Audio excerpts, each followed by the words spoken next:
반갑습니다 여러분. 안녕하세요. 퍼스트그룹의 한영재입니다. 자, 어제에 이어서 오늘도 제가 잠깐 영상을 준비하고 있는데요. 자, 2022년 확정 예산과 추가 경정 예산이라는 화면이 지금 여러분들한테 보이고 있습니다. 돈이 인플레이션이 나는데 이 돈이 얼만큼 많이 나고 있고 돈의 흐름이 어떻게 흘러가고 있는지 그런 것들을 우리가 간략하게 오늘 살펴보고자 합니다. 자, 우리나라 기획재정부 자료입니다. 2022년 확정 예산이 607.7조, 작년 대비 3.3조가 증액이 됐고요. 추경을 16.9조를 했습니다.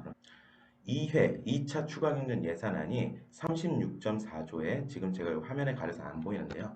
다시 볼게요. 23조 원이 지금 추가로 되고 있습니다. 그럼 계산기를 한번 두드려 볼까요? 자, 우리나라 2022년 확정 예산이 607.7조, 607.7조 더하기 그 다음에 1차 추경을 했죠. 1차 추경이 16.9조, 16.9조 더하기 그 다음에 2차 추경을 또 합니다. 2차 추경 예산안을 보니까 일반 지출이 36.4조, 36.4 더하기 법정 지방 이전 지출 23조 더하면은 약 684조가 되는 것을 여러분이 아실 수가 있습니다. 그래서 우리가 작년 뉴스를 보면 올해 2022년 우리나라 예산이 700조를 넘을 거다라는 얘기들이 나오고 있는 겁니다.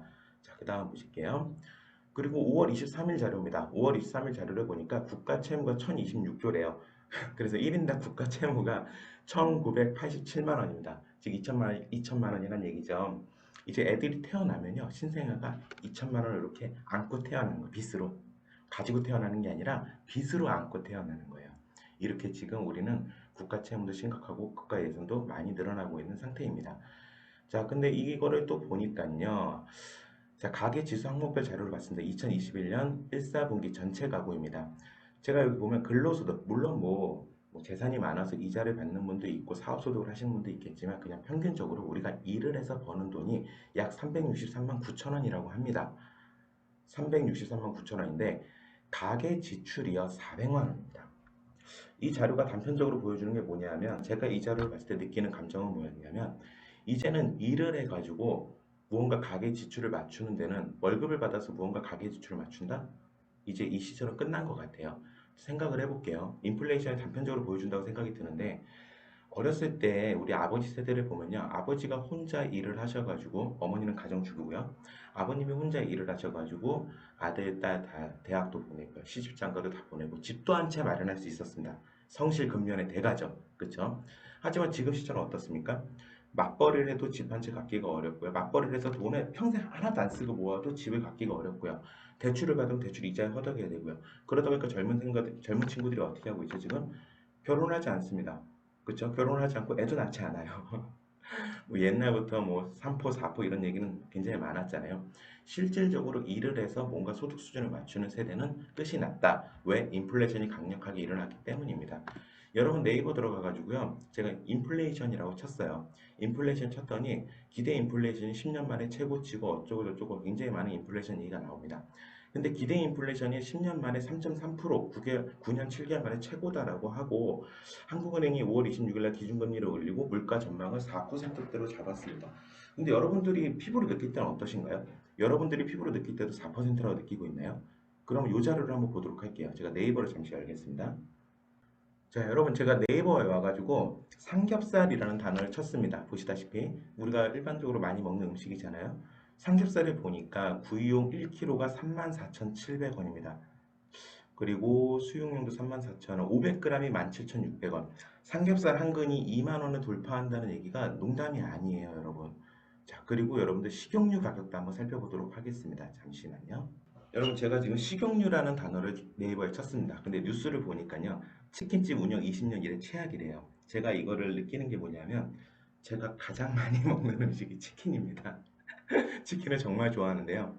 치킨집에 요즘 치킨 시키면은 원래 그 가격 내면은 이제 사장님들 울상지어요. 가서 소주라도 몇 병 먹고 맥주라도 몇 병 먹어줘야 이게 단가가 맞아져요. 치킨집이 지금 기름값이 너무 많이 올라가지고 전쟁 사태로 인해서 식용유가 너무 많이 올랐어요. 보세요. 18리터 식용유 한 통에 58,000원. 다음 주에도 7,000원이 오른대요. 아, 이거 어떡하면 좋아요. 그쵸? 그렇다고 우리가 치킨 한 마리를 3만 원, 4만 원 주고 먹을 수는 없잖아요. 그쵸? 이런 뉴스들이 지금 쏟아져 나오고 있어요. 58,000원에서 7,000원이 오르면 10%도 5,800원이니까 10% 이상 오른 거죠. 그쵸? 15%? 이렇게 오른 거예요, 여러분. 자, 계속 뉴스를 보니까요. 식용유부터 회, 고기까지 인플레 우려 공략하는 유통가 이렇게 나오고 있고요. 그 다음에 대용량 식용유는 긴급 공수하거나 대량 매입으로 매입 단가를 낮췄다. 아, 정말 고마운 얘기네요. 그쵸? 금값 식용유 롯데마트 18리터 대용량이 1000개가 예약 판매되었다. 롯데마트가 6월 1일부터 15일까지 18리터 대용량 식용유를 69,900원. 요 뉴스랑 조금 다르네. 4시간 전에 나온 뉴스에는 지금 58,000원에 7,000원 올랐으니까 65,000원. 그쵸? 65,000원, 69,900원. 조금 내용이 다르긴 하지만 어쨌든 지금 식용유나 회, 고기까지 인플레이션이 너무 많이 오다 보니까 장사하시는 분들이 굉장히 어려워하고 있습니다. 그러다 보니까 원재료 관세를 0% 적용을 해야 되냐 이런 얘기들이 지금 나오고 있어요. 자, 이렇게 지금 기대 인플레이션은 3%, 4%, 한국은행이 전망을 4%로 높인다고 하는데 우리가 실제적으로 느끼는 인플레이션은 어떠죠? 10% 이상이죠. 10%, 15% 이상입니다. 지금 제가 치킨을 좋아해서 자꾸 치킨으로 예를 드는데 우리 길거리 옛날 통닭 파시는 분들이 있어요. 진짜 한번 가서 커피 한 잔 들고 대화를 해보십시오. 문 닫아야 되나를 심각하게 고민하고 있습니다.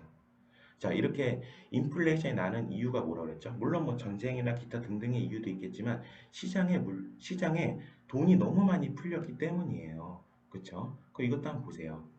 미국이 2020년 3월 28일 날 2,700조를 풀었습니다. 경기부양책을 발표를 했었죠. 미국의 실업자를 전부 없애겠다. 그래서 2,700조를 풀었는데 그 후 12개월인 바이든 대통령이 또 보세요. 2020년 3월 28일, 2021년 2월 5일, 2,100조를 또 풀었습니다. 코로나 때문에. 그래서 4,800조가 풀렸어요. 우리나라 예산은 700조, 600조, 몇 조, 700조를 받아도요. 6배, 7배 달하는 미국 달러가 풀렸습니다. 미국 달러는 여러분 기축통화예요. 기축통화가 이만큼 풀렸으면 환율에 영향을 미치겠죠. 그러다 보니까 교수님이 또 얘기합니다. 지금 보시면은 미국 연준이 이렇게 달러를 많이 올리다 보니 많이 풀다 보니까 어떻게 해요? 유럽 은행도 늘리고요. 일본 연행도 자산을 늘리고 있는 거예요. 자, 미국 달러가 늘어나니까 어떻게 해요? 같이 동반해서 늘릴 수밖에 없는 거예요. 바로 이와 같은 효과 때문이죠. 5월 31일 작년이죠. 작년 5월 31일 날 보니까 신라면 하나를 미국에 갖다 팔면 1,108원을 받았습니다. 하지만 지금 5월 12일 기준으로 갖다 팔면 1,290원이에요. 자, 수출을 하는 것은 나을 수 있습니다. 하지만 원자재를 공수해 와야 되는 우리나라 입장에서는요. 우리나라는 여러분들 아시겠지만 어렸을 때 그렇게 배웠어요. 땅을 파봤자 돌덩이밖에 나오지 않는다. 그렇기 때문에 우리는 원자재를 수입을 해서 그거를 가공해서 다시 갖다 파는 이런 제조업이 굉장히 우리나라가 성행을 했었죠. 우리나라 석유 한 방울 나지 않지만 석유를 수입해 와서 석유 화학 제품을 수출하는 것은 전 세계 1등입니다. 그렇죠? 우리나라처럼 원자재가 나지 않는 나라들은 환율에 영향을 많이 받을 수밖에 없다라는 거죠. 자, 어쨌든 이렇게 경기가 굉장히 어려워지고 돈이 많이 풀리고 세계 경기 달러가 많이 풀림으로써 전 세계 돈이 많이 풀리고 그에 맞춰서 우리나라 예산도 많이 풀리고 국가 채무도 생기고